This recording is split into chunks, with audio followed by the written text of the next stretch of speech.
देखिए, सबके मन में एक ही सवाल है कि अभी सेमेस्टर 2 का रिजल्ट नहीं आया है, क्या सेमेस्टर 3 का तैयारी करें। मान लो कि अगर आप सेमेस्टर 2 में प्रमोट हो जाते हैं तो क्या आप सेमेस्टर 3 का एग्ज़ाम नहीं दोगे। प्रमोट होने के बावजूद भी आपको सेमेस्टर 3 में आप चल जाओगे, बाद में आप सेमेस्टर 2 का एग्ज़ाम दे देना, ठीक है। तो रिजल्ट आ रहा है तब भी ठीक है, नहीं आ रहा है तब भी ठीक है, आप पास हैं तब भी ठीक है, प्रमोट हैं तब भी ठीक है। आप सेमेस्टर 3 का तैयारी करने के लिए आपको तैयार हो जाना है, ठीक है। तो ये सेमेस्टर 3 का हम इंपॉर्टेंट क्वेश्चन बताने वाले हैं, जिसका सेशन 22 से 26 है।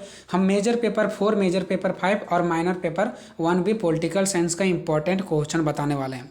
आपको यहाँ पे कंफ्यूज नहीं होना है मेजर 4, 5 और 1 भी देख करके, क्योंकि मान लो कि आपका मेजर पेपर 4 और मेजर पेपर 5 पॉलिटिकल साइंस है, तो माइनर पेपर 1 भी पॉलिटिकल किसका होगा, पॉलिटिकल आपका नहीं होगा, क्योंकि आप पॉलिटिकल दोनों में नहीं पढ़ सकते हैं, मेजर और माइनर में।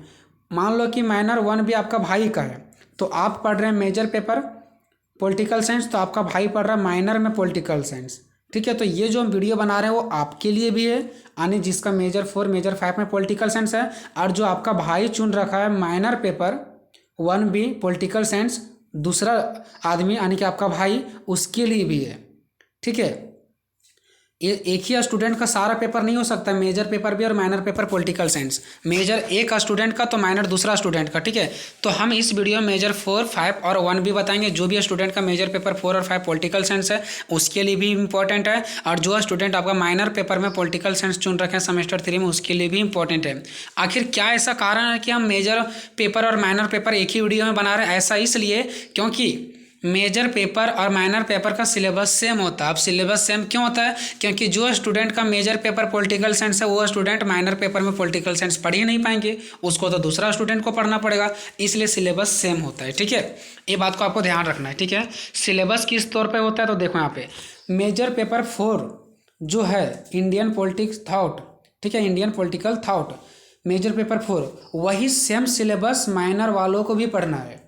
मान लो आपका मेजर पेपर 4 है, आपका भाई का माइनर पेपर है, तो आपको जो मेजर पेपर 4 में इंडियन पॉलिटिकल थॉट पढ़ना है, वही आपके भाई का जो माइनर पेपर है उसको भी इंडियन पॉलिटिकल थॉट ही पढ़ना पड़ेगा, ठीक है। और मेजर पेपर 5 में आपको पढ़ना लोकल सेल्फ गवर्नमेंट, ठीक है।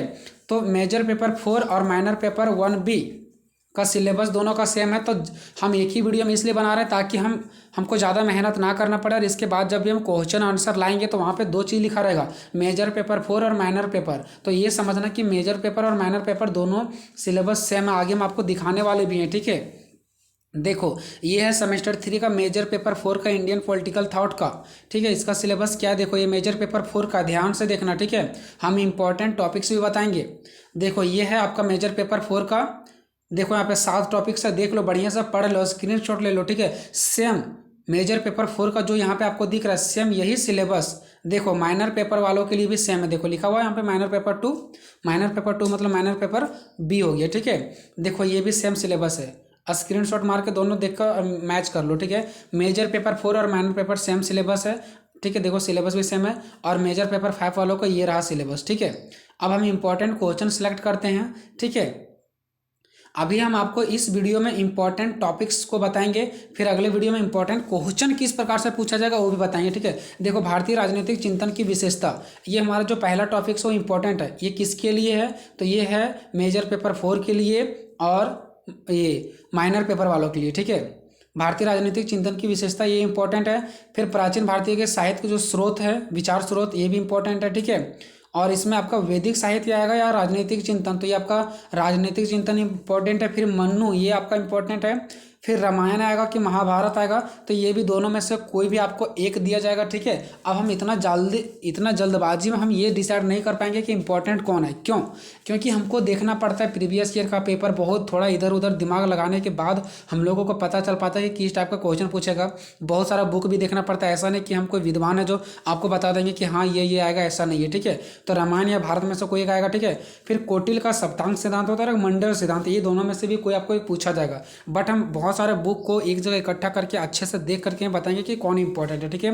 फिर धर्म से रिलेटेड जैन धर्म और बौद्ध धर्म, ये भी दोनों इंपॉर्टेंट है, बट दोनों में से कोई एक पूछा जाएगा, ठीक है। ये है मेजर पेपर 4 वालों के लिए, और जिनका माइनर पेपर है उनको भी यही चीज़ें पढ़ना, ठीक है। देखो सेम है, ठीक है।